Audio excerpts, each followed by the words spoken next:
Olá, bom dia. Serão todos bem-vindos.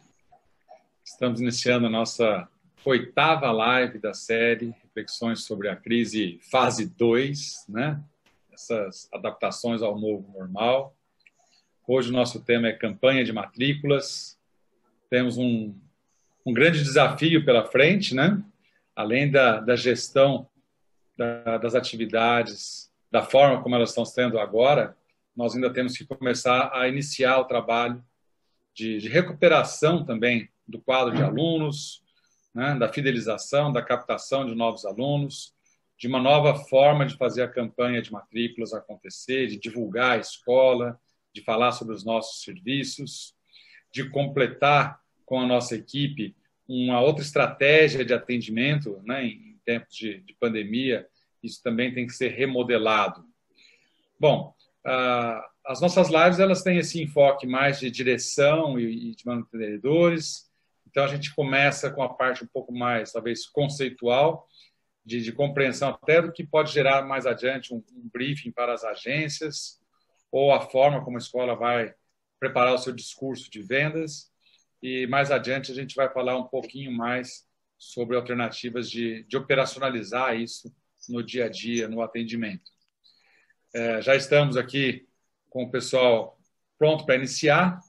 Eu vou compartilhar a minha tela aqui e passar a palavra para o Bayar, que vai fazer essa introdução conceitual, hoje com direito a um videozinho de nerds, né? Quem gosta aí do Senhor dos Anéis vai poder lembrar um pouquinho dessa história que marcou muita gente. Bayar, bom dia, seja bem-vindo, divirta-se. Bem, bom dia, Maurício, obrigado. Bom dia a todos. Mais uma live nossa aqui. E a discussão de hoje, né, o tema é campanha de matrículas, que em anos anteriores, setembro, a gente nem estaria mais discutindo, nem planejando campanha de matrículas. Isso teria sido feito lá em junho, julho, máximo agosto, e já estaria lançada em plena atividade essa campanha. Como esse é um ano excepcional, a gente tem muitas dúvidas sobre campanhas de matrículas, e a analogia que a gente quer fazer hoje é a mesma dessa imagem, né? Nós temos, de um lado, o ano de 2020, do outro lado, o ano de 2021, e a função do mantenedor, por intermédio da campanha de matrículas, é fazer com que todo mundo atravesse do lado de 2020 para o lado de 2021 em segurança e no tempo correto. Então, a ideia dessa analogia é que a gente entenda que construir essa ponte exige muito planejamento, exige recurso e exige muito cuidado, porque o abismo que cerca esses 2 anos, por causa da situação que a gente vive hoje, é muito grande e isso precisa ser muito bem planejado. E daí a gente vai colocar aqui algumas reflexões que muito provavelmente estão na cabeça de todos, e dentre elas a principal, acredito, é quando iniciar. Alguns poucos já começaram, mas a grande maioria ainda não. E aí tem pontos a serem levantados para essa reflexão inicial aqui de quando iniciar. Então, eu lanço a campanha antes da volta presencial das aulas, né? Evidentemente nos lugares em que ainda não se pôde voltar presencialmente às aulas regulares, que é a grande maioria, né? Pouquíssimos lugares que já voltaram. Nesse sentido, o que precisa se levantar? Como é que está o relacionamento da família com a escola? Ou seja, ainda é um momento de muito questionamento e você lançar a campanha agora vai causar uma sensação assim, puxa, mas nem está funcionando bem esse ano de 2020, você já está me falando de 2021. Então, entender como é esse relacionamento. Ou não, pelo contrário, olha, aquele começo de aulas remotas foi muito difícil, mas agora a situação entrou nos eixos, nós acertamos as plataformas, os professores estão funcionando bem, então a relação está bem estável com as famílias. Então, entender como é que é isso. Se você lança antes, você pode usar o argumento de que a primeira parcela, né, que seria a parcela da matrícula, né, a primeira parcela da anuidade relativa ao ato da matrícula, você pode permitir que as famílias dividam em mais vezes, em 4 vezes, inclusive 5 vezes, avançando janeiro. Então, você permite uma facilidade de pagamento. Além disso, você já começa a dar resposta para aqueles alunos novos que procuram a escola nesse momento. Porque se você não começou a campanha ainda, como é que você vai dizer para os alunos novos o quanto que é o preço do ano que vem, se você não divulgou ainda para os seus alunos, né? Esses alunos novos, essas famílias novas que estão te procurando, vão ficar no ar, vão ficar esperando até quando, enquanto elas esperam, elas visitam concorrentes. Outra questão de lançar nesse momento, né, antes da volta presencial, traz à tona a questão financeira na relação escola-família, algo que é muito sensível, e já vamos falar de preço agora, né? A escola já está falando de preço agora, preço para 2021, como é que essa questão vai ser encarada para os pais. Então esse é um lado, antes da volta presencial. Agora você pode dizer assim, não, mas eu vou lançar só depois que as aulas retornarem. Por quê?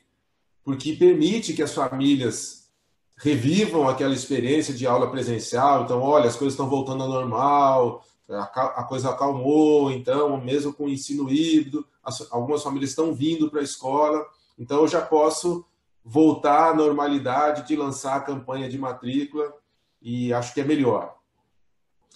Tem uma questão que você precisa pensar que, da mesma forma que antes você já dá uma resposta para alunos novos, se você retardar, você não tem essa resposta ainda, né?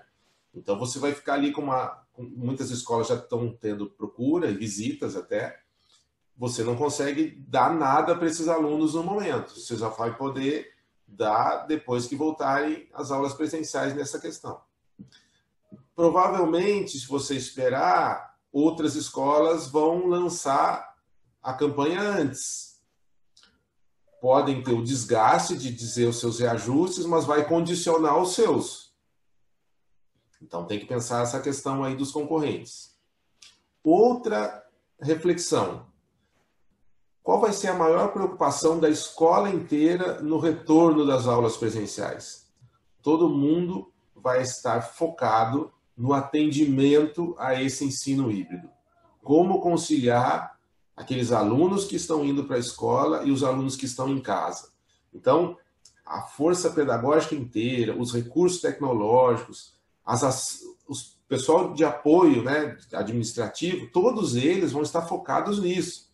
Então, é o pai avisando que o filho não vem hoje, apesar dele ter confirmado que vinha, é o aluno que faltou, é a aula que não conseguiu assistir, uma série de recados, né? É o aluno que esqueceu máscara, o aluno que pegou a máscara do outro.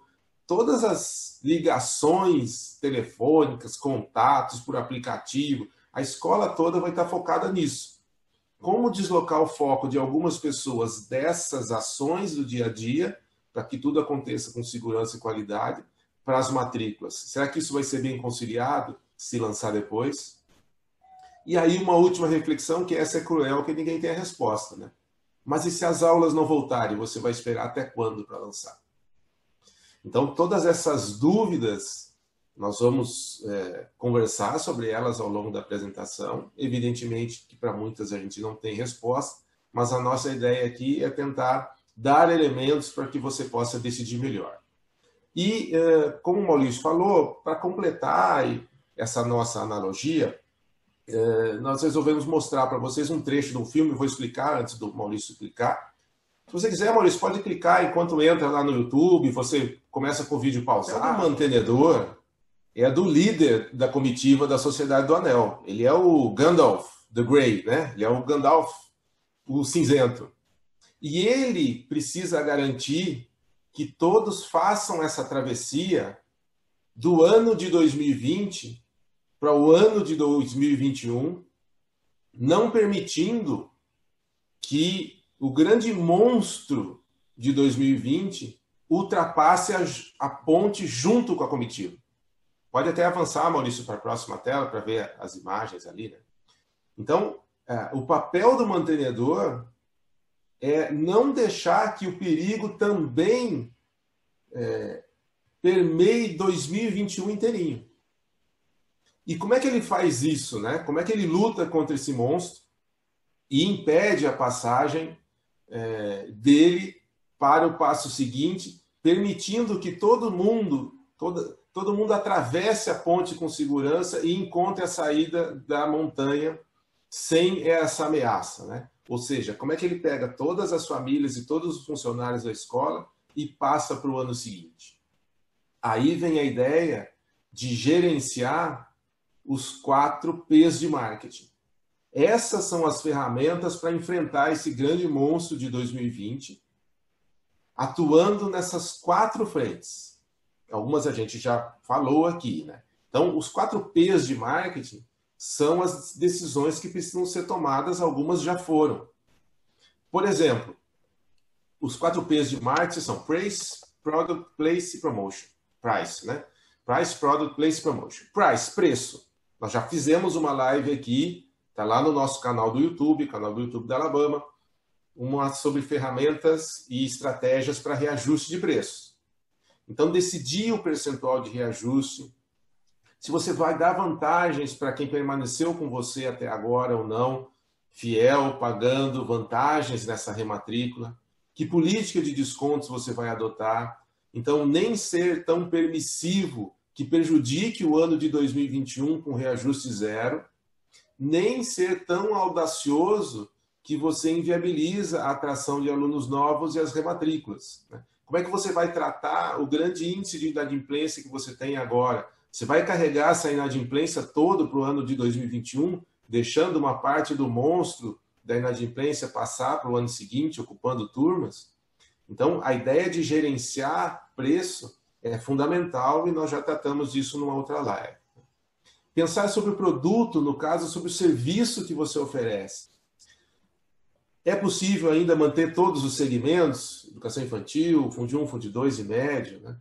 Eu vou ter período integral, eu vou ter cursos extras. Nesse momento de protocolo, será que é prudente eu anunciar o curso extra ou o serviço integral, como eu fazia normalmente, ou melhor esperar um pouco, né?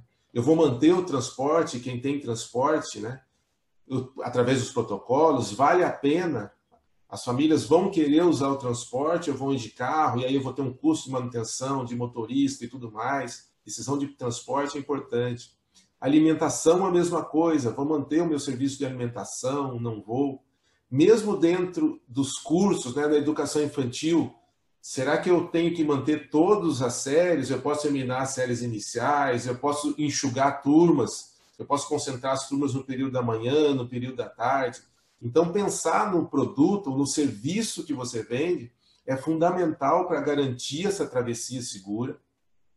O place, né, que na verdade é o ponto de venda, que tem mais uma ideia de logística, né, que você desenha um produto, você coloca um preço em que o consumidor pode pagar, você divulga esse produto.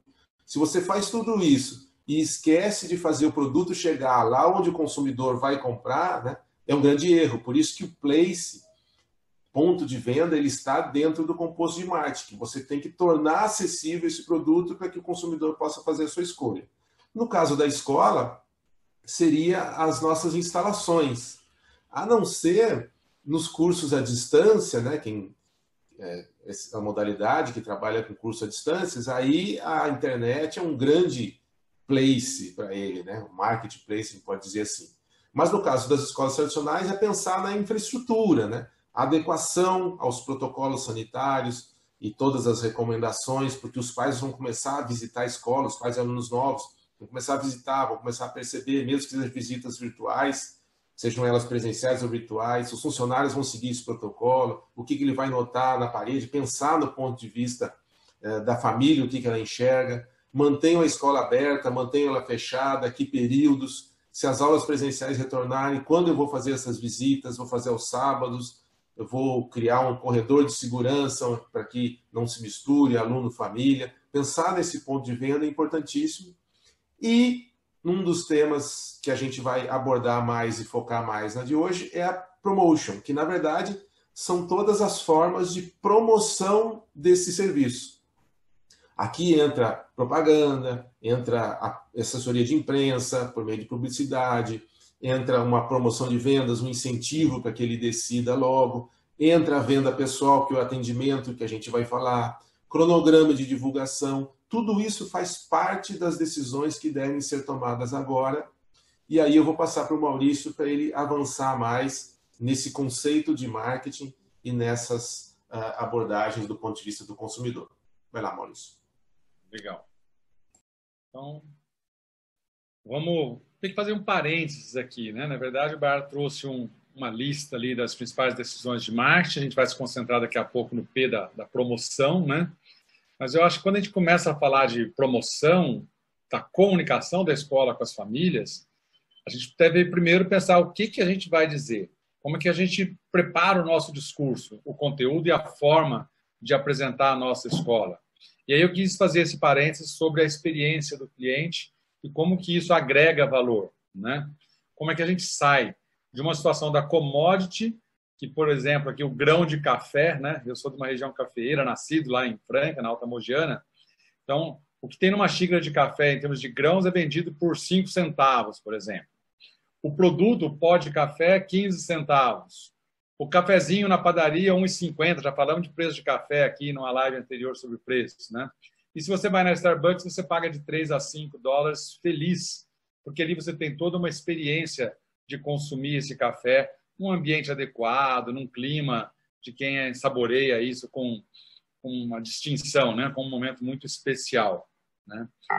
E se a gente pensar em termos de escola, o que a gente poderia fazer como paralelo a isso, né? O conteúdo em si, ele é uma commodity. O conteúdo que a gente entrega para os alunos, ele já está no YouTube, ele está na internet, ele está nos livros, está nas plataformas. É muito simples, isso não tem um valor agregado muito grande.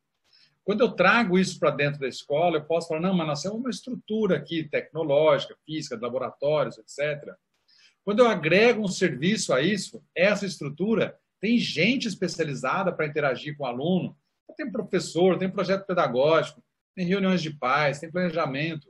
Então, tudo isso é ainda a parte dos bastidores da escola, onde a gente está falando do que a gente produz.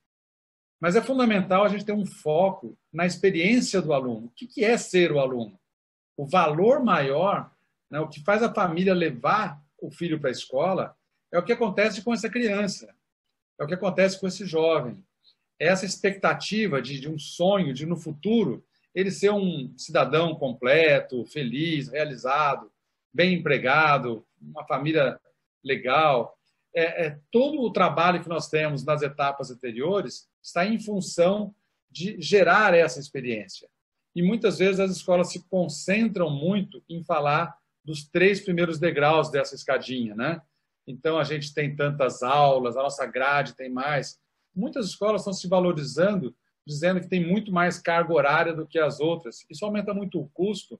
E quando a gente faz pesquisa de satisfação, é um dos itens que é menos valorizado pela família e pelos alunos. Ter mais aulas, para eles, não é um diferencial. Muitas vezes é até um problema, né? Eles querem aulas melhor contextualizadas, querem mais uso de tecnologia, querem mais saídas culturais. Esse tipo de abordagem parece ser mais interessante e valiosa para os alunos.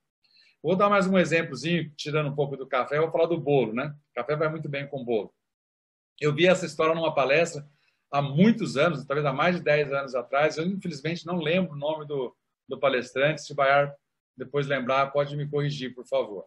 Mas ele diz o seguinte, quando a minha avó fazia aniversário, ela morava na fazenda e ela pegava lá alguns ovos no galinheiro, ela pegava água e fazia lá uma garapa, né? Ela pegava, ia no armazém de secos e molhados, comprava lá farinha e um pouquinho de fermento, colhia um pouco de cenoura, fazia um bolo, reunia quem estava ali morando na fazenda para comemorar o aniversário da minha avó. E ela gastava ali 3, 4 reais com a festa de aniversário. Quando a minha mãe fazia aniversário, né, já era um pouco diferente. A minha avó ia ao supermercado e comprava lá 1 quilo de farinha, comprava um açúcar, comprava uma lata de milho, uma coisa do tipo, né? Comprava o fermento, comprava alguns refrigerantes, batia um bolo, convidava a família e os vizinhos, fazia um aniversário e ela gastava mais ou menos 30, 40 reais numa festa de aniversário. Quando eu fazia aniversário e era criança, a minha mãe ia até uma loja que já fazia bolos, uma confeitaria. E a confeitaria entregava bolos, salgadinhos, entregava brigadeiros. Ela comprava tudo isso, levava para casa, reunia meus colegas de colégio, punha em cima da mesa aquilo tudo e a festa de aniversário estava pronta. Era uma festa de 300 a 400 reais esse bolo e essas coisas. E quando os nossos filhos fazem aniversário, agora em tempos de pandemia, a gente precisa melhorar essa história, a gente pode fazer um drive-thru, drive-in, né?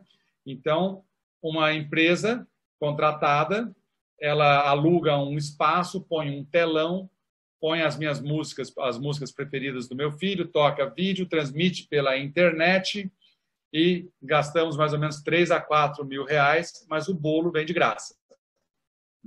Não precisa pagar o bolo, nem os brigadeiros, nem nada, está tudo incluso no serviço. Essa é a ideia de uma sociedade, de uma era da experiência. O valor agregado está na experiência, está no que acontece, e não tanto nos bens e nos produtos que são produzidos. Esse mindset ajuda a escola a encontrar melhor o seu conceito de comunicação. Ajuda a escola a priorizar a transformação que ela exerce na vida dos seus alunos e um pouco menos no próprio umbigo, no tamanho da sua quadra de esportes, no laboratório que ela tem, no tipo de recurso. Isso tudo é importante e deve ser comunicado, mas está em função daquela grande transformação, porque é ali que a gente percebe que o cliente atribui valor ao serviço que a escola faz, né? E como é que esse cliente passa pelo seu processo de compra? Como é que uma família escolhe uma escola? Quais são as etapas que ela vence? E aí a gente começa por aqui, ó. Primeira etapa, a família reconhece a necessidade. Preciso colocar meu filho na escola. Preciso mudar meu filho de escola. Mudei de cidade, preciso procurar outra escola. É bem nesse momento em que ele sente que vai ter que matricular o filho. A partir desse momento de reconhecimento da necessidade, se abre a percepção da família e ela começa a buscar informações sobre as escolas. Na busca de informações, ela começa a elencar quais são as escolas e começa a perceber as diferenças e estabelecer alguns critérios para a seleção das alternativas. Eu quero escola grande, com muita estrutura, ou eu quero escola pequena, mais acolhedora? Eu quero escola com foco em conteúdo ou com foco em habilidades socioemocionais? Eu quero uma escola que em qualquer lugar está bom ou tem que ser perto da minha casa? Ela tem que caber no meu orçamento ou eu vou vender alguma coisa, mas eu quero investir até um pouco do meu patrimônio para dar ao meu filho uma escola de preço mais alto, de valor agregado? Então, eu começo a criar os meus critérios para escolher a melhor escola. Esses critérios variam de família para família. E aí chega o momento em que eu vou realmente fazer a compra, fazer a contratação, assinar contrato. E esse momento é um momento muito delicado. Todo mundo que já teve uma compra de alto envolvimento lembra do momento de assinar esse tipo de compra. Pode ser um valor alto, como comprar um apartamento ou um carro, mas pode ser um valor emocionalmente elevado, como escolher o buquê de flores para a pessoa amada, né? Então, você, naquele momento da compra, você tem uma série de emoções acontecendo, um turbilhão de coisas. Depois que compra, a família vai utilizar o produto, vai consumir um produto ou vai utilizar os serviços da escola e vai avaliar se ficou satisfeito. Quando essa avaliação é favorável, é mais fácil de que no próximo processo de compra eu antecipe e acelere essas etapas. Uma família muito satisfeita, que já está com a sua escola há 3, 4 anos, quando ela percebe que ela tem que fazer uma nova contratação, é a rematrícula, ela percebe, olha, chegou a cartinha da escola, que bom que chegou, vamos contratar, fiz a rematrícula, cliquei, ok, acabou. Passei o processo todinho rapidamente. Se eu estou insatisfeito com a escola, eu dou mais abertura para a família fazer esse processo com mais calma, com mais tempo, dando oportunidade para outros concorrentes também. Então, é a avaliação pós-compra que vai justificar eu acelerar o meu processo e criar um hábito de compra. É o que todos nós, mantenedores, queremos quando a gente tem um aluno lá do infantil, a gente tem a expectativa de que ele fique conosco até o ensino médio, ou seja, que a família crie um hábito de comprar os nossos serviços sem ficar dando muita atenção para as propostas de concorrentes. Muitas vezes, no trajeto da família para a escola, passa em frente a um outro concorrente e nem dá atenção para o que está acontecendo ali. Tal o nível de satisfação. Entendido o processo de compra, vamos voltar lá naquilo que o Bar colocou quando ele disse dos 4 P's e especificamente do P da promoção, da onde a gente vai trabalhar a comunicação da escola com as famílias. As ferramentas que a gente tem, nós temos ferramentas que atendem a uma expectativa de chegar a muitas pessoas, né? As mídias de massa. Então, se sai no jornal, se aparece na TV, se usa outdoor, se a escola se promove, né, dessa forma, a gente vai ter um alcance de muitas pessoas. Também nas mídias sociais isso acontece. E isso é muito importante para a gente abrir o que a gente chama de boca do funil, né? Arrebanhar muitos interessados, porque nesse processo de compra vai afunilando. A gente está competindo primeiro com várias escolas, mas a cada etapa que a família avança, ela vai eliminando algumas escolas. Então, se você não chegar a um grande número de famílias inicialmente, se você não se inscrever no campeonato entre muitas famílias, dificilmente você vai ter muitas matrículas. Então, é importante mídias de massa, especialmente no início do processo de compra das famílias, para que a gente possa atingir um grande número de famílias. Mas quando as famílias vão avançando no processo e começam a visitar a escola, por exemplo, na visita às escolas, na hora que ela começa a selecionar a alternativa e, eventualmente, e finalmente, chegar no momento de compra, não é mais a propaganda que faz a diferença.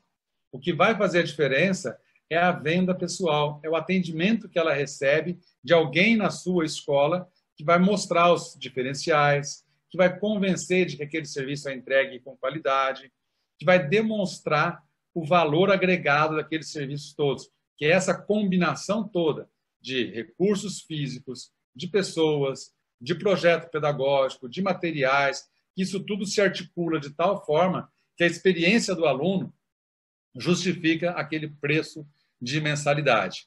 Então, essa decisão de compra, nessa hora de assinar contrato, que realmente tem um peso muito grande, é quem está atendendo essa família e se ela está com recursos de promoção de vendas. Quer dizer, quando a família diz, pode segurar o cheque por 15 dias?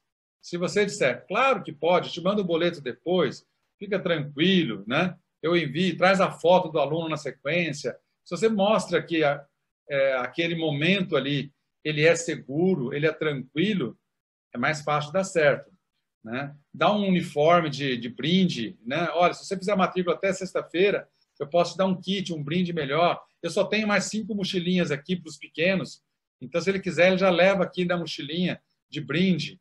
Você cria um senso de urgência, é hora de fazer, vamos assinar logo esse contrato. Tá o pai, a mãe, a criança ali. Então, vamos, assina. Esse momento da compra, ele é um momento muito de relação pessoal, de alguém da escola com poder e autonomia para tirar essas barreiras que vêm no momento da compra, porque a pessoa fica ansiosa e temerosa.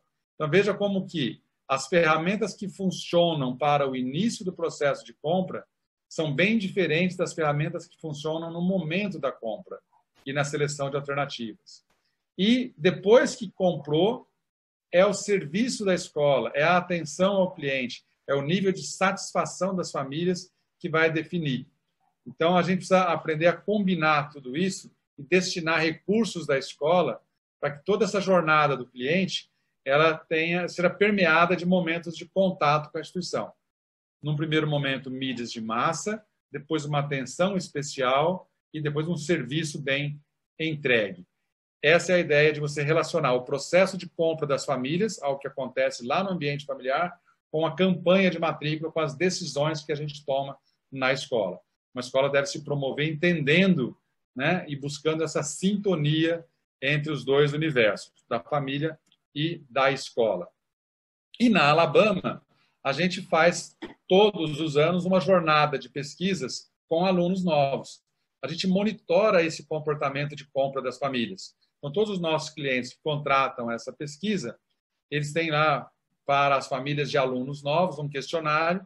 Esse questionário ele vai buscar desde o reconhecimento da necessidade da família, quais as fontes de informação que ela usou, que outras escolas ela visitou, o que chamou atenção durante a visita, quem participou dessa decisão, pai, mãe, a criança, em que grau, critérios de escolha. A gente vai fazer uma avaliação de cada um desses processos de compra que aconteceu com cada uma das famílias. E, é claro, para a escola que contratou a pesquisa, está um relatório específico dessa escola para ela mapear a sua concorrência, fazer a sua análise de pontos fortes e pontos fracos e melhorar o seu processo de venda.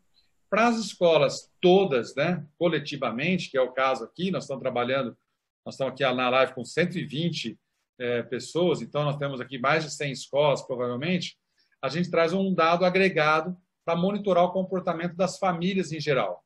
E aí a gente vem trazendo, por exemplo, entre a pesquisa, a jornada de 2016 e 2019, olha como é que já mudou um pouquinho o comportamento de compra das famílias, né? Como elas buscam informações. Indicação, boca a boca, continua sendo o principal. Oi, Baia, pode falar. Não, só para esclarecer, né? Essa pergunta específica da pesquisa, ela diz a seguinte: como você obteve informações sobre a escola? Isso. E frisando, essa pesquisa é feita só com alunos novos, ou seja, aqueles que mudaram, que escolheram uma escola nesse determinado ano. Então, cada um desses itens, eles podem variar de 0 a 100%, independentemente, né? Então, se a pessoa... E não é qual que influenciou mais, qual foi o primeiro, tem isso em outras perguntas, mas aqui não é por que ela escolheu a escola, né? Ela não escolheu a escola por causa do material impresso ou por causa do telefonema. Aqui está dizendo assim, ó, como é que você ficou sabendo da escola? Ela poderia assinalar todos os itens. É isso que essa pergunta diz, que é como é que ela formou a opinião sobre a escola. Exatamente. É isso aí. Tá. Legal. Então, a indicação é o principal, boca a boca é o principal. E aí, quando a gente fala isso, muitas vezes a gente pensa que o mantenedor pode imaginar, então não tem muito o que fazer, porque é o boca a boca que funciona. Não, quando você coloca a sua campanha no ar, você começa a anunciar a sua escola, você coloca a sua escola na pauta do dia a dia das famílias. Então, uma escola que se promove adequadamente, ela está sempre sendo lembrada e comentada entre as famílias. Então, ela estimula o boca a boca. Há pesquisas interessantes a respeito disso. Tem uma que é também já há bastante tempo, de um vestibular, né, para uma universidade, em que a pessoa recebia lá, na hora de fazer a inscrição no vestibular, a pergunta sobre como é que ela ficou sabendo. E aí, todo mundo, grande parte, assim como aqui, por indicação. E aí a campanha de vestibular dessa faculdade recebia no início lá 10, 15, 20 inscritos novos por dia, né? Na semana em que ela lançou a campanha em rádio, televisão, botou outdoor, que ela realmente apareceu e bombou naquela cidade, esse número de inscritos ao vestibular subiu de 10, 15, 20 para 80, 90, 100. Na pergunta, como é que você ficou sabendo, continuava predominando o quê? Por indicação. Então, não é aquela pessoa fala, eu vi na televisão, ou eu vi o outdoor na rua. Não, ela não dizia isso. Ela dizia que foi por indicação. Mas a gente sabe que essa indicação multiplicou por 5, 6, depois que a campanha entrou no ar. Ou seja, a campanha no ar faz com que as pessoas falem sobre a escola. E a indicação continua sendo o item mais frequente entre todo mundo. Praticamente 3/4 das famílias têm alguma indicação. Isso significa também que ela já vem para a sua escola para fazer a visita sabendo muita coisa a respeito da sua escola. Conhece um aluno que estuda lá, tem uma ideia dos valores, da mensalidade, tem mais informação do que a gente imagina. Maurício, aí eu quero colocar uma coisa importante. Assim, isso que você falou, né? A primeira coisa, quando a gente está conversando com um amigo ou conhecido, né, sobre um determinado produto ou serviço, é o valor. Então, as pessoas que entram em contato com a sua escola, ou pelo menos 75% das pessoas que entram em contato com a sua escola, já sabem mais ou menos qual é o patamar de preço. Pode não saber os centavos, mas o patamar de preço, se dá muito desconto, se não dá desconto, ela já sabe, porque ela recebeu a indicação de alguém, ou do mesmo nível social dela, ou ela perguntou e a pessoa falou, eu pago na faixa de R$1.000. Eu pago na faixa de R$2.000. Ela já vem sabendo isso, né? E outra questão, para voltar a palavra para você, é o seguinte, essa indicação é de pessoa para pessoa. Então, o boca a boca, ele também é o zap a zap, ou seja, as pessoas hoje trocam mensagem, informação via redes sociais e via WhatsApp. Então, você também fomentar, criar pequenos vídeos, criar pequenas imagens onde os seus alunos possam divulgar a sua escola para a sua rede de contatos através do WhatsApp, é também uma forma de incentivar esse boca a boca virtual que é tão importante na captação. Baer, desculpa só para completar, porque o teu áudio cortou um pouquinho num momento muito crucial, que foi quando você estava falando a respeito de que quando uma pessoa vai conversar com um amigo, a primeira pergunta é onde o seu filho estuda, e a segunda pergunta seria qual o preço. Então, fazer só esse link, porque o áudio, pelo menos para mim aqui, teve um pequeno corte. Ou seja, a pessoa que vai visitar por indicação, ela já tem a noção de preço, ok? Muito bom. Segunda fonte de informação mais utilizada é a fachada da escola. Muita gente passa em frente, e esse é um dos itens que tem maior variação entre escolas diferentes. Por que que isso acontece? Porque você tem escolas em pontos de muito tráfego e escolas que estão mais retiradas. Então, é importante, especialmente nas escolas bem localizadas do ponto de vista de fluxo, né, o zelo pela fachada, a iluminação da fachada, pintura de fachada, tudo isso faz muita diferença. E a gente tem vários casos interessantes para comentar sobre isso, se houvesse mais tempo aqui. Tem muita coisa, a terceira fonte é o site da escola. Quando a gente começou essa pesquisa lá perto de 2008, 2009, que a gente já fazia isso, o site era bem lá embaixo, né? Ele estava lá abaixo de outdoor, antes dos outdoors ser proibidos na cidade de São Paulo. Aqui ainda tem uma carga um pouco grande também de escolas no estado de São Paulo e na cidade de São Paulo, mas o site ele era bem incipiente. Hoje o site é importantíssimo, ele já está ali acima do telefonema para a escola. Ninguém procura mais escola em páginas amarelas, né? E o site ser responsivo, porque é importante também, porque as famílias cada vez mais utilizam e navegam pela internet usando o aparelho celular. Então, tem muita escola com site muito desatualizado, não só nos conteúdos apresentados, mas também na tecnologia utilizada para esse site. Então, é importante dar uma atualizada em tempos de pandemia, mais ainda, porque se intensifica o uso dessa tecnologia para conhecer a escola. Telefonema é a quarta mais, e as redes sociais, olha como que aumentou também. Em apenas 3 anos, ela pulou de 7% das famílias que usavam isso como um recurso para 24%, 25%, e eu acredito que já devemos estar liberando 30% ou 35%, ou seja, 1/3 talvez das famílias já façam ali uma busca pela sua escola no Instagram, no Facebook, acho que no Instagram principalmente, ou como o Baer colocou, troca informação via WhatsApp para conhecer um pouco melhor. Mas o Instagram e o Facebook são ainda mais usados, o Instagram já superou.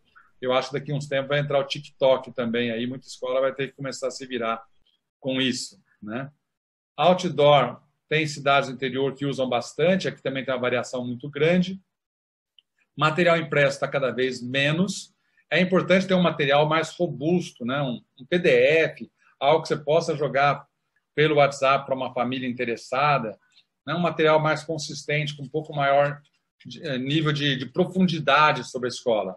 A gente costuma dizer que você tem que ter um material com conteúdo para apoiar a venda que um cônjuge faz para o outro, né?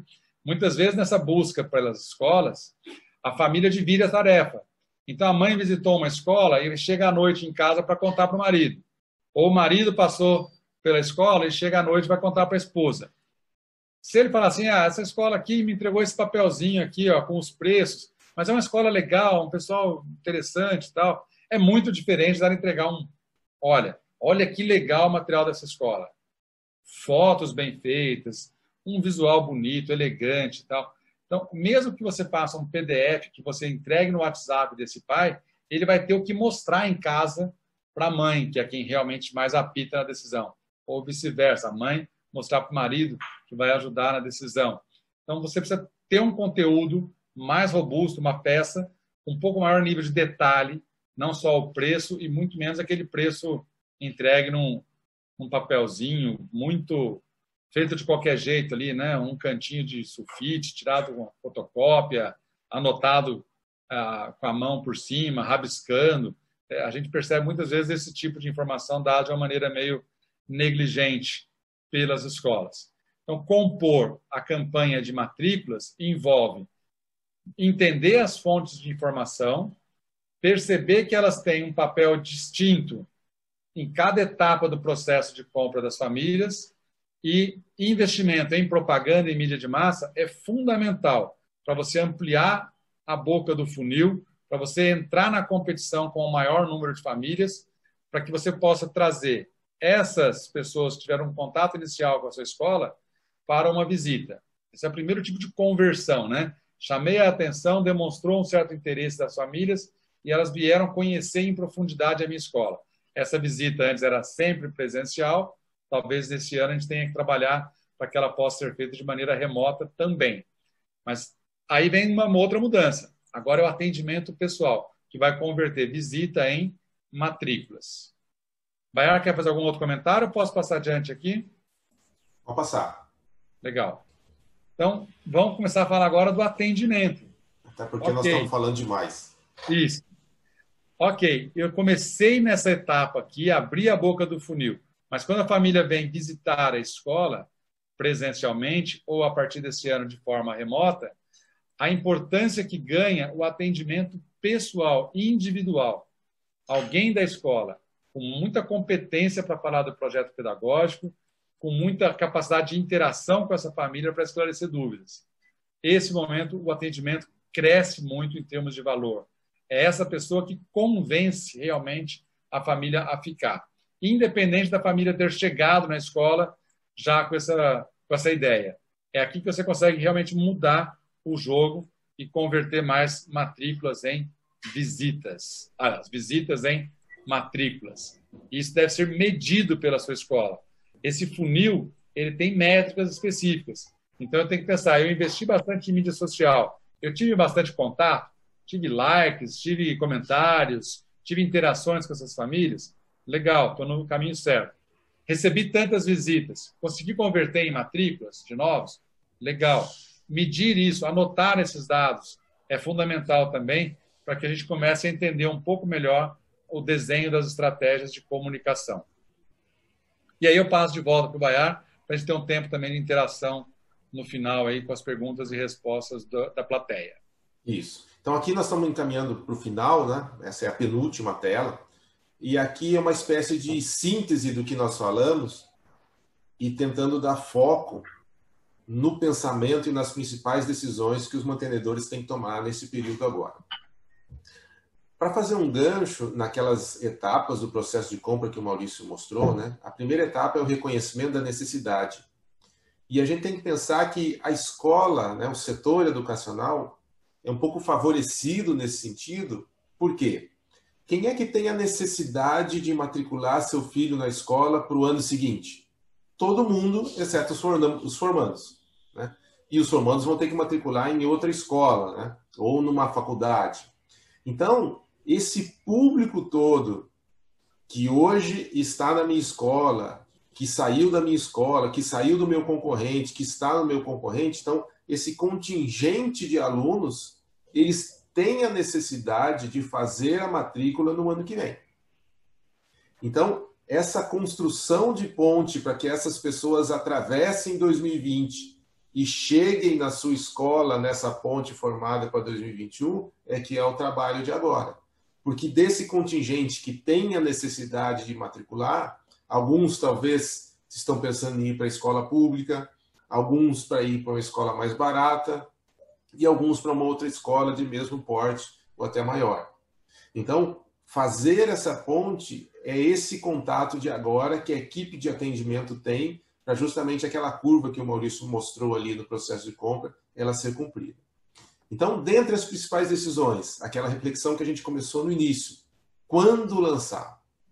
Ver as vantagens e as desvantagens de cada cronograma, porque decidir antes e decidir depois tem as suas vantagens e benefícios. Eu, particularmente, sou a favor de lançar o quanto antes, melhor. Depende do relacionamento que você está com a sua família, mas esperar demais é deixar muito aluno novo solto e não permitir que a primeira parcela da unidade seja dividida em mais vezes. Mas cada caso é um caso, né? A decisão do cronograma é fundamental. Outra questão que tem a ver com preço também e relacionamento, a lista de material. Quase com certeza a sua escola teve reclamações de famílias que pagou por um material, né? Quem cobra taxa de material, e que não foi usado durante esse ano. Isso vai ser compensado de que maneira? Algumas escolas fizeram um kitzinho de material e devolveram para as famílias, mas mesmo assim uma parte pequena do que realmente foi pedido. Então, repensar, inclusive com a sua equipe de coordenação, quais os materiais necessariamente vão ser usados, o que sobrou no estoque, para talvez dar uma enxugada nessa lista para que isso não componha de uma maneira significativa o valor da escola para o ano que vem. Quais serviços ofertar, que nós já falamos lá quando lembramos os 4 P's de marketing, né? Os cursos, os níveis, os produtos e tudo mais, essa é uma decisão fundamental, até mesmo para saber o que você vai divulgar agora. Pode ser uma estratégia, vou divulgar os preços e os serviços só do período regular. E mais para frente, dependendo da evolução da pandemia na minha região e o que é permitido fazer, eu lanço os cursos extras, período integral e tudo mais. Pode ser uma estratégia, né? Depende muito do que tipo de serviço os seus pais estão procurando. E como a gente mostrou que o atendimento ali é essencial nessa conversão, né? Você pegar os prospects e os leads e transformá-los em clientes, como é que vai ser esse atendimento? Muito provavelmente, a gente fala muito de ensino híbrido, mas ele vai ser um atendimento híbrido. Haverá atendimentos presenciais, mas haverá muitos atendimentos virtuais. Todo mundo se acostumou a trabalhar dessa maneira. Inclusive, em termos de logística, de flexibilidade de horário, é muito bom para as famílias. Então, uma boa parte do atendimento pode ser esse atendimento virtual. E uma das primeiras decisões é que plataforma usar. Você vai usar a mesma plataforma que o pedagógico usa? Você vai usar uma outra? Você vai fazer via Zoom, via WhatsApp, via Google Meet, via o Microsoft Teams, alguma outra plataforma? Se você vai usar, a sua equipe de atendimento comercial, secretaria, ela sabe usar, ela está preparada para isso? Como vai ser essa capacitação da equipe de atendimento para essa nova linguagem? Os processos dentro da escola. Isso é fundamental, porque isso que vai fazer a diferença nessa conversão e nessa construção da ponte para 2021. Então, esse ponto é um ponto que a gente quer focar e, evidentemente, a gente colocou como último item aqui nas principais decisões para falar de um curso que nós montamos justamente para adaptar esse modelo de apresentação tradicional, que tem muita coisa que precisa ser mantido, para um atendimento híbrido. Então, ele vai acontecer na próxima sexta-feira. A gente deu o nome de atendimento para matrículas em tempo de pandemia, né? Então, no mesmo horário da live, só que maior, evidentemente, né? Das 9 às 12 horas, um curso online que nós vamos fazer, no estilo dessas lives que a gente faz, só que vai ser fechado, evidentemente, né? Na próxima sexta-feira, específico para essa linha de frente. O pessoal que faz o atendimento, o pessoal da secretaria, equipe comercial, coordenação, né, que é fundamental participar desse processo. E as inscrições podem ser feitas por um marketplace, né, específico, especializado em educação, que é a Escolari. Não sei se o Maurício quer falar, quer dar mais detalhes, né, sobre o curso. Preciso falar, Bayar, que nós temos aqui muitas escolas que são clientes da Alabama. Então, para as escolas que já são clientes na consultoria, que está nos grupos e que está sendo atendida pelo Bayar, pelo Alfredo e por mim, não entre aqui na Escolari para comprar a inscrição, porque vocês vão ter uma condição muito diferenciada. Conversa com cada um de nós para a gente avaliar quantas pessoas, quais pessoas que devem participar. Esse vai ser um serviço voltado para os clientes. Para as escolas que ainda não são clientes na consultoria, esse valor de inscrição também ele é bem acessível, são R$60 por pessoa, e aí você relaciona as pessoas que devem participar na sua escola, entra nesse link, eu acho que o Alfredo talvez consiga colocar no chat também, para facilitar aí a turma a acessar e fazer as suas compras. Vai ser na próxima sexta-feira, das 9 ao meio-dia.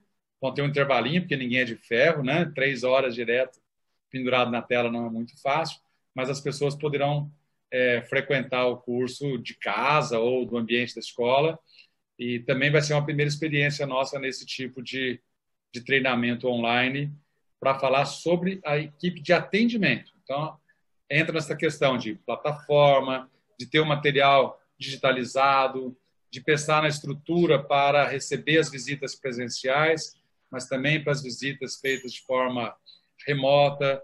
Então, desde características de como se comunicar mais adequadamente, até quais materiais de apoio à venda a gente deve desenvolver, e também de como vão trabalhar as métricas de conversão para que todo mundo seja focado na mensuração dos resultados ao longo do processo de compra das famílias. Esse é o conteúdo do curso, vamos dizer assim, e ele é voltado, aí sim, não mais para o mantenedor, o diretor, como tem sido agora o foco das lives, mas para o pessoal de frente, secretaria, coordenação, pessoal de atendimento às famílias em tempo de matrículas. Essa é a ideia. Espero que vocês possam participar e curtir também isso. Vamos abrir para perguntas e respostas. Alfredo, tem alguma... Eu estou copiando... Está aparecendo você aqui, Alfredo, por isso que eu perguntei de você. Na minha tela aqui, eu estou compartilhando, apareceu o que eu achei que você queria falar. Oi. Deixa eu falar aqui. Eu já colei o link lá, viu? Eu colei o link no chat da página do curso, tá, Alfredo?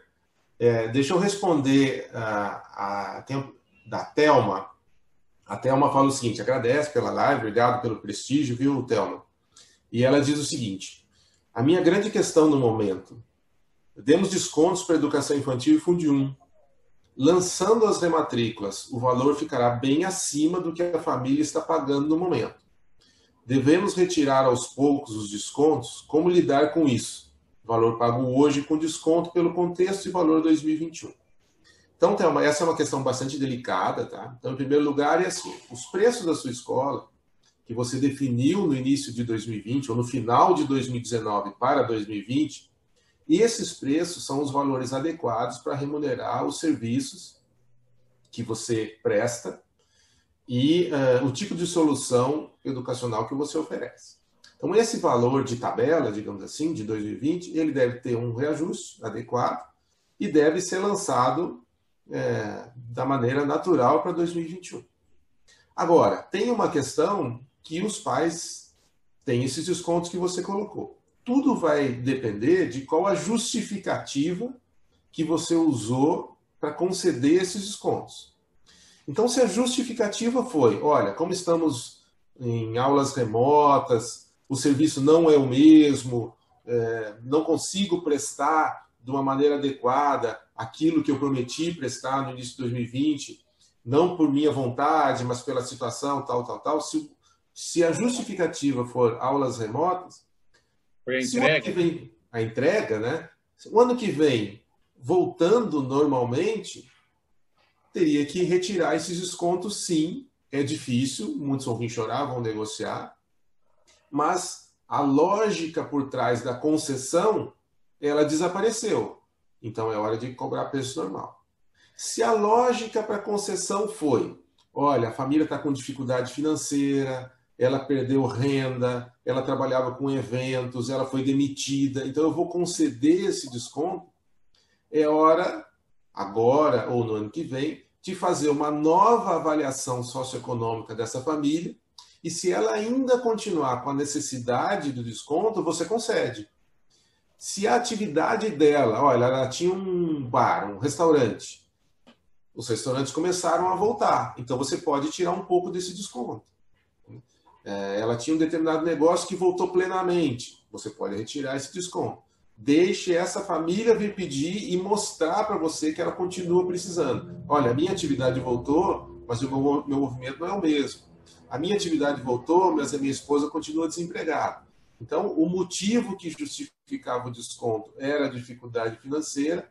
A família tem que demonstrar para você novamente que ela continua com a dificuldade financeira para permanecer esses descontos. Tá? Eu quero fazer um comentário adicional aqui, já te passo, Alfredo. É importante a metáfora da ponte, né?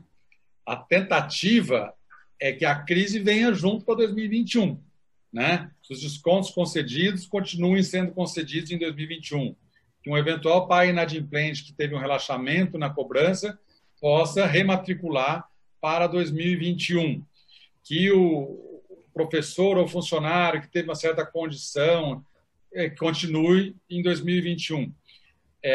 O desafio do mantenedor, do diretor hoje, é deixar aquele monstro para trás, né? Então, eventualmente, você tem decisões difíceis a serem tomadas, reduzir turma, pensar outro curso, entregar uma parte do prédio e encolher um pouco aqui, trazer uma carteira de clientes de outra escola para cá, mas para deixar a crise no ano de 2020 e retomar 2021 com uma estrutura mais saudável. O momento trouxe um modelo que ele é insustentável, mas ele é possível de ser superado por um certo período. Então, a crise em 2020, ela realmente trouxe demandas novas, trouxe exigências de concessão para a escola, e a escola vai atravessar esses meses se financiando, reduzindo jornada de trabalho, né? Tirando retirada, né? Não tem mais retirada dos sócios, investimento feito, tem dono de escola vendendo carro, vendendo bens para conseguir colocar na escola. Ok, isso faz parte dessa travessia, mas atravessou a ponte do lado de lá, deixa esse passado o máximo possível, porque você não vai conseguir tocar mais um ano nas mesmas condições em que você teve que conceder neste ano de 2020. Isso é muito importante a gente ter essa clareza, senão, naturalmente, a gente acaba por ser levado mesmo, né, de, não, mas coitado, ele continua em dificuldade, ele não conseguiu recuperar o emprego. A gente vai assumindo alguma carga que depois a gente não vai ser capaz de carregar. Então, é importante que a escola tenha isso em mente na hora de tomar as decisões para 2021. Alfredo ia falar. Eu só queria dar uma complementada. Tem uma live que a gente falou sobre o reajuste da mensalidade escolar. Eu só queria reforçar uma mensagem que foi passada lá, que para Alabama a gente vê o seguinte, que é sempre importante repassar o reajuste na mensalidade, tá? Então você pode até pensar, e como a gente sempre fala, cada escola é uma realidade, é uma concorrência, é uma cidade diferente, não existe uma solução padrão para o Brasil todo. Então você pode até repassar o seu preço e para o seu público dar um desconto, criar um desconto de pontualidade, você pode bonificar o pessoal que passou junto com você no mês de janeiro, você cobrar só metade do valor de janeiro, na matrícula ter algum tipo de bonificação, tem várias estratégias que você pode fazer, porque uma das grandes dificuldades que as escolas vão estar passando eu tive um pai de aluno que parou de me pagar em abril e outro continuou me pagando agora até dezembro. E agora, o ano que vem, esses caras vão se encontrar na mesma festa de aniversário porque as crianças estudam na mesma sala. Que vantagem que eu vou estar oferecendo? Então, cada um tem que estudar a sua situação. Pode ser que na sua situação você vire e fala, olha, o pai que ficou comigo, eu transmiti as aulas, eu fiz as atividades, eu mandei kit de material para casa, o que ele pagou, está pago e ele recebeu por isso. Sim. E a partir do ano que vem, o cara que optou por cancelar, ele cancelou e acabou e ponto final. ele não teve esses serviços e a partir do ano que vem todo mundo passa a ter o mesmo serviço, o mesmo preço. Acabou e ponto final. Tem outras situações que, de repente, a escola vira e fala, não, eu trabalhava 20 horas semanais com o meu aluno, mesmo eu aplicando um desconto, eu caí isso para 10 horas, principalmente se tratando de escolas de educação infantil, tá? E aí pode ser que, de repente, você queira bonificar, dar alguma vantagem. A gente sugeriu nessa live um curso de férias no mês de janeiro ou no mês de julho, dando de cortesia ou com 50% de desconto, o que sempre vale muito a pena. Tenha os seus dados muito bem planilhados, tá? Vai ter escola que está com recurso financeiro, que talvez ela possa conceder um pouco mais, possa fazer um agrado um pouco maior. Tem escola que o nível da água está no nariz, tá? Para não dizer que já está lá na testa, e está difícil de a gente sobreviver. E aí, se ela começa a entrar em muita concessão, o vizinho concedeu e ela também vai conceder, ela pode entrar numa rota de colisão muito grave. Tá? Então, boas análises financeiras aí para os próximos dias. Ô, Fredo, eu vou responder duas perguntas. Por que duas? Porque uma não é diretamente relacionada ao assunto, é mais rápido. Uma é sobre o curso de atendimento, que perguntaram aqui se o curso é voltado para escolas de grande porte. Na verdade, ele é voltado para escolas de todos os tamanhos, porque a gente vai tentar adequar o atendimento tradicional ao atendimento híbrido agora, né? Vamos chamar assim. Ou seja, até para aquelas escolas que têm condições de montar um call center, por exemplo, né? Várias atendentes ali fazendo atendimentos virtuais, até aquela escola que é a secretaria que atende, é a moça da secretaria que se divide, como é que ela faz para se preparar para essa nova modalidade de atendimento. Então, ela é voltada para escolas, sejam elas pequenas, médias ou grandes. Né? E a pergunta que eu quero responder é uma que ficou lá atrás, que eu pulei, que é da Silvia Helena. Ela pergunta o seguinte: vocês acreditam que o concurso de bolsas ainda é uma estratégia adequada do contexto atual? Eu acho que ela é uma estratégia válida, viu, Silvia Helena? Só que, assim, evidentemente, ela não pode ser feita como ela era feita antes. Então, tinha escola que fazia do concurso de bolsa um grande evento, juntava um monte de aluno, né, dividia nas salas. Fazia aglomerações. Não dá para fazer esse tipo de aglomeração. As famílias, muitas famílias e muitos alunos estão evitando ir até a escola e o próprio protocolo, muitas vezes, não permite que se entre um grande número de pessoas na escola. Então, ele não vai poder fazer desse jeito. Talvez você tenha que montar um concurso de bolsas de maneira virtual, de maneira online, de maneira remota, né? Preparar uma prova específica onde o aluno responde em tempo real. Uma alternativa seria substituir pelo boletim, mas o boletim esse ano também está prejudicado, né? Então, é uma tentativa válida, mas você tem que adequar muito para esse momento que a gente está vivendo. Mas a gente percebe também que isso é muito cultural em cada região, né? Você tem algumas cidades em que o concurso de bolsas se generalizou e passou a fazer parte da cultura daquela comunidade, buscar a melhor oferta de desconto, porque as escolas, de tanto incentivarem isso, todo mundo acabou fazendo concurso de bolsa, todo mundo faz, o que às vezes acaba virando mais uma perda de receita do que realmente uma busca por um aluno a mais ou diferenciado, né? Eu tenho uma questão aqui da Lúcia, da Mundo Feliz, sobre a devolução de valores que não foram cumpridos na sua totalidade nas aulas. Tem que devolver? Tem alguma coisa que nos proteja? E tem uma segunda pergunta, se o índice de 3% a 5% continua sendo indicado. Vou tentar responder as duas aí. Bom, como gestor de escola, eu evito ao máximo a devolução em dinheiro. Eu acho que como administrador, você tem ali vários públicos envolvidos com a escola e não só aquele cliente que não recebeu plenamente aquele serviço. Você também tem responsabilidade com fornecedores, com funcionários, com os tributos e assim por diante. Claro que se eu fosse advogado do consumidor, eu ia ter um argumento um pouco diferente aqui. Qual que é a minha sugestão? Não é em dinheiro, é em serviço, é um crédito, transfere esse crédito para um primo, tenta trazer de outra maneira da gente fazer. Então, assim, devo, não nego, pago em serviços da maneira que a gente vier a entender. Isso é melhor do que descapitalizar a escola e começar a ter outro tipo de consequência, que é não conseguir pagar o funcionário, não conseguir pagar um fornecedor, não conseguir pagar o aluguel da escola, que são outros pontos importantes. E se o índice de 3% a 5% continua sendo indicado, eu vou trocar a palavra indicado, continua sendo uma faixa bastante comum. Por que eu não estou querendo dizer o indicado? Porque a gente não está indicando, né? Tem situações específicas que esse índice pode ser maior, tem aquela questão da tabela internamente, tem posicionamento de mercado, mas é a faixa em que a gente acredita que a maioria das escolas vão ficar, de 3 a 5, e a gente chama muito a atenção. Congelar o preço está longe de ser uma boa ideia, é um tiro no pé. E se o seu concorrente está dizendo que ele vai congelar o preço, ok, é uma decisão dele.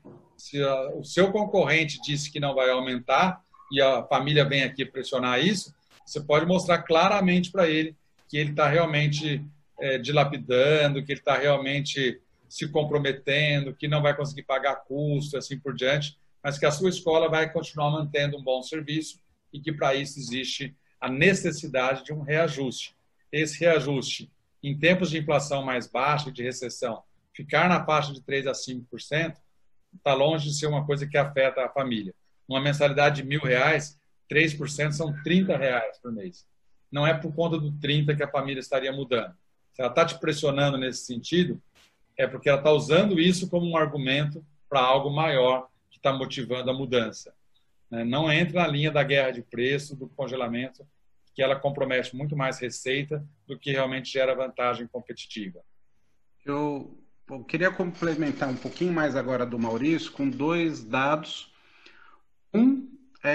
Eu resolvi junto com a nossa cliente na segunda-feira, porque ainda algumas cidades o PROCON está exigindo uma série de dados, informações, o que houve de redução de custo. E aí, um cuidado que você tem que ter é o seguinte, muitas pessoas estão falando, mas o governo deu a opção de redução de folha de pagamento. Muitas vezes você fez uma redução, uma suspensão do contrato de trabalho de quem está no integral e na alimentação, que, por um outro lado, muitas escolas também cessaram a cobrança. Então, você deixou de pagar uma parte da folha, mas você deixou também de estar recebendo. Então, toma cuidado, porque muitas vezes aí nos teus custos, colocar o 3%, a pessoa virar e falar, escuta, mas vocês lucraram, vocês economizaram esse ano, tá? Não foi bem por aí. Houve uma economia e houve uma outra concessão, tá? Como nós colocamos também em outra live. A proposta do governo, ela não era muito de economia de folha de pagamento. Ao contrário, eu estou dando garantia de emprego para as pessoas por mais X meses. Então, essa relação tem que ser muito cuidadosa. E uma dica que sempre vale é o seguinte, falar de 3% a 5%, se o pai vier e conversar, poxa, mas você vai aplicar reajuste e tal, falar em 3% a 5% é uma coisa, muitas vezes transforma isso em dinheiro. Tá? Numa mensalidade de R$1.000, você está falando de R$30, ou seja, de 30 a 50 reais, um lanche do McDonald's. Tá? Então, muitas vezes isso pode te facilitar numa argumentação junto a um pai mais nervoso, mais bravo, e até a colocação para ele de virar e falar, eu não reajustar 30 a 40 reais não vai te ajudar em nada. Talvez o seu problema seja muito maior e, como o Baiar falou, faz uma análise socioeconômica, essa pessoa pode estar num setor que realmente foi muito afetado pela crise e pode ser que o ano que vem ele precise de um desconto de 30%, 40% para ele manter o filho na escola. E pode ser que seja uma família interessante sim para você conceder, tá? Então, de novo, números bem na ponta do lápis. Mais uma aqui para a gente estar caminhando para o encerramento, né? O Cacá, obrigado, Cacá, de novo presente aí, né? Já há bastante tempo conhecido nosso. Cacá, você faz 2 perguntas aqui, né? Eu vou começar pela última, que é mais fácil de eu responder. A última, ele pergunta assim, na opinião de vocês, volta às aulas na cidade de São Paulo dia 7 de outubro? Aí a minha resposta é o seguinte, Eu não joguei na Mega Sena acumulada, que era mais fácil de acertar, então eu também não vou responder essa aqui, que é bem mais difícil do que ganhar na Mega Sena. Não sei te falar a verdade, viu, Cacá? O que eu sei é que tem muito município no estado de São Paulo que já retornou com aquela possibilidade de reforço e tudo mais. E isso talvez faça uma pressão para que volte, né? A cidade deve entrar em bandeira verde lá pelo dia 20 de setembro, isso também faz uma pressão, mas, por outro lado, as escolas públicas talvez não estejam muito bem preparadas para esse retorno e existe uma grande pressão por parte de a maior parte das famílias, digamos assim, de professores, de não voltar. Então, eu não queria estar no lugar dele para decidir agora e acho que arriscar um palpite é muito difícil. A escola precisa se preparar para voltar. Se não voltar, ok, tá? Mas ela precisa estar preparada. Agora, sobre a outra pergunta, acho que eu vou responder de verdade. Então, antes de você ir para outra... Não, é a mesma dele, só que... Pode falar, é a mesma dele. Só para falar sobre data ainda, porque eu acho que é oportuno fazer essa provocação aqui de reflexão. A decisão sobre volta ou não volta, ela passa por aspectos políticos, estamos em ano de eleição, e muitos desses políticos definem a partir de pesquisas.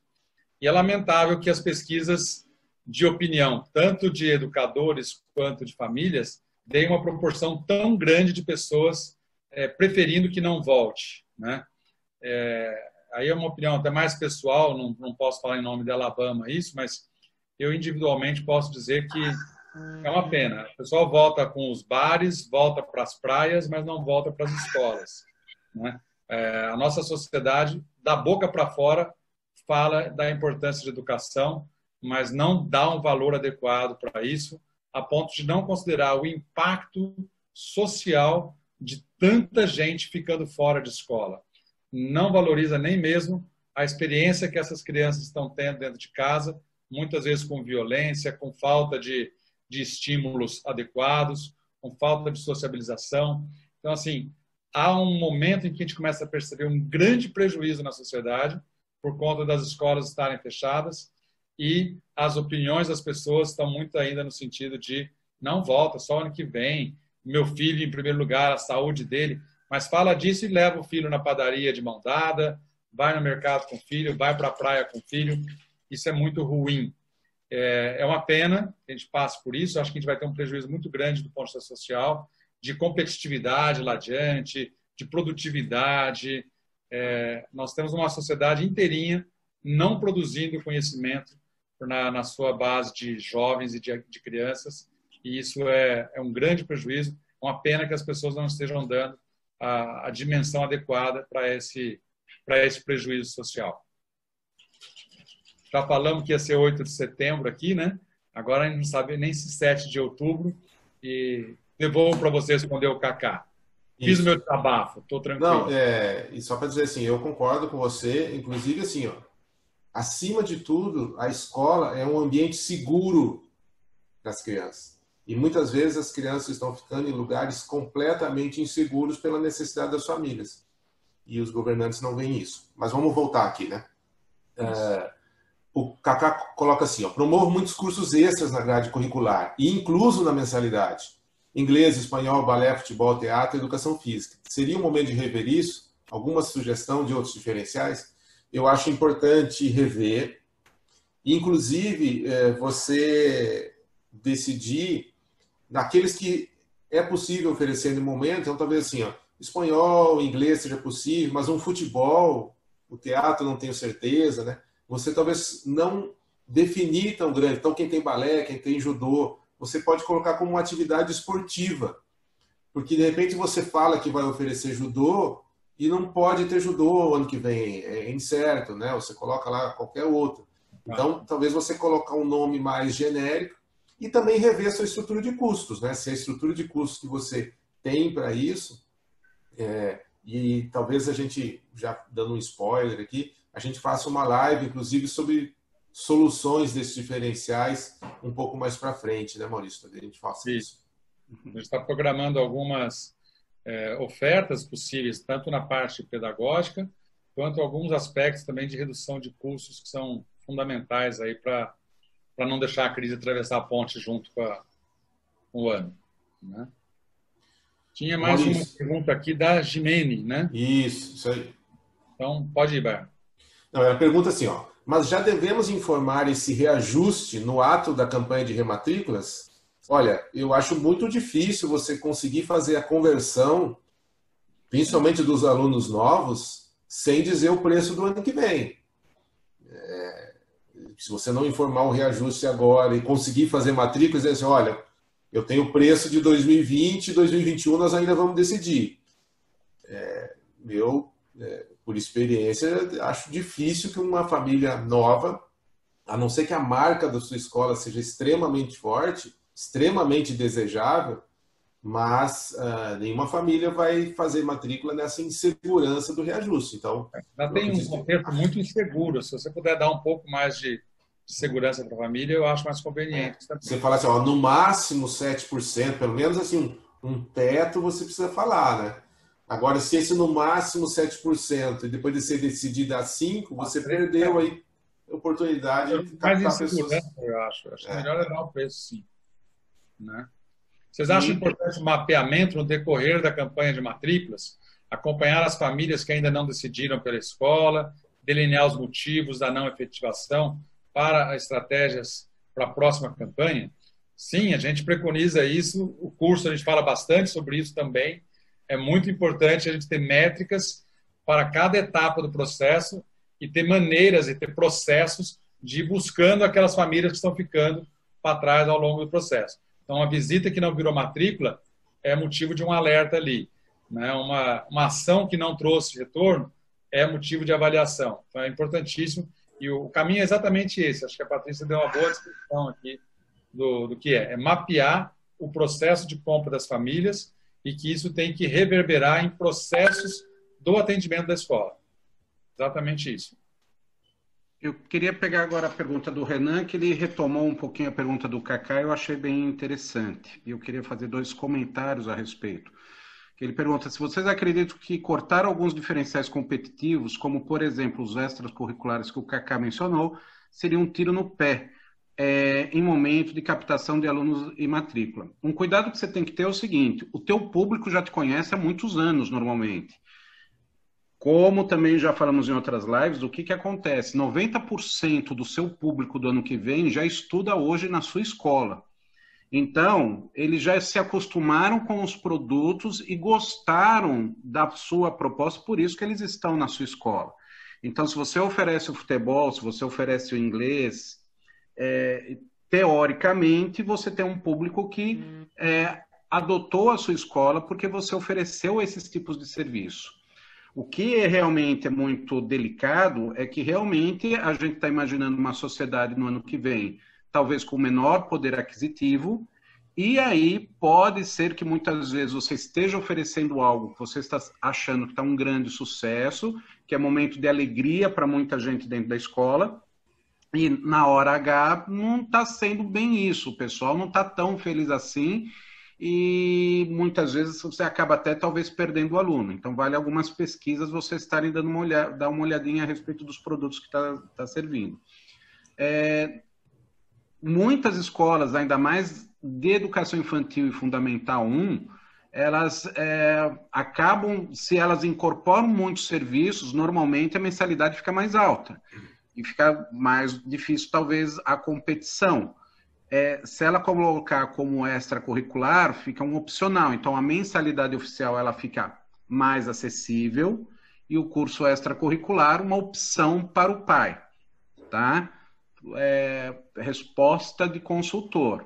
Vai depender muito de análise, pesquisa com a sua clientela para verificar o grau de satisfação. Tá? Então, tem várias situações aí. Uma coisa que nós estamos pensando em um cliente é que ele envolve o lanche.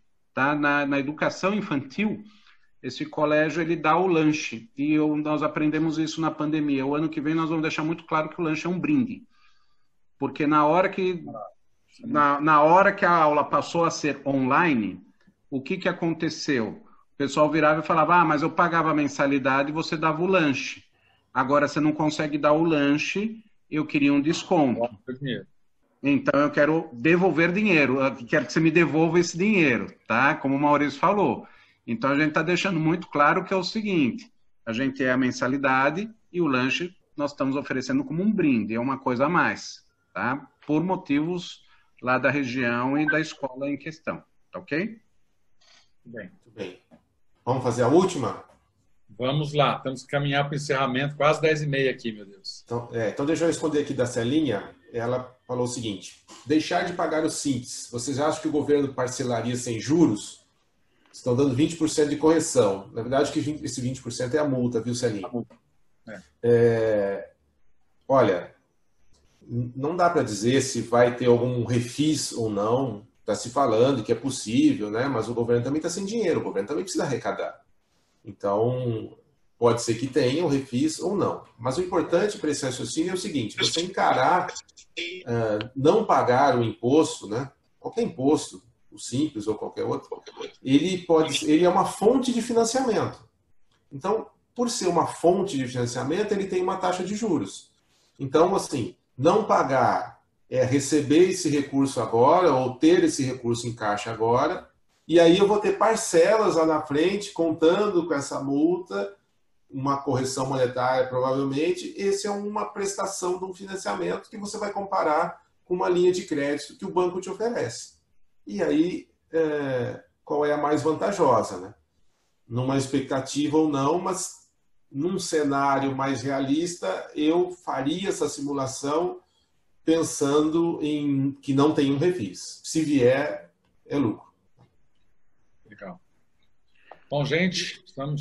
Peraí, Maurício, antes de encerrar, eu preciso de uma coisa. A Giseli está com a mãozinha levantada, acho que desde o começo. Algumas pessoas clicam acidentalmente, mas eu não sei se ela tem alguma questão. Então, quando a gente vai se despedindo, se ela tiver alguma questão, ela escreve no chat, tá?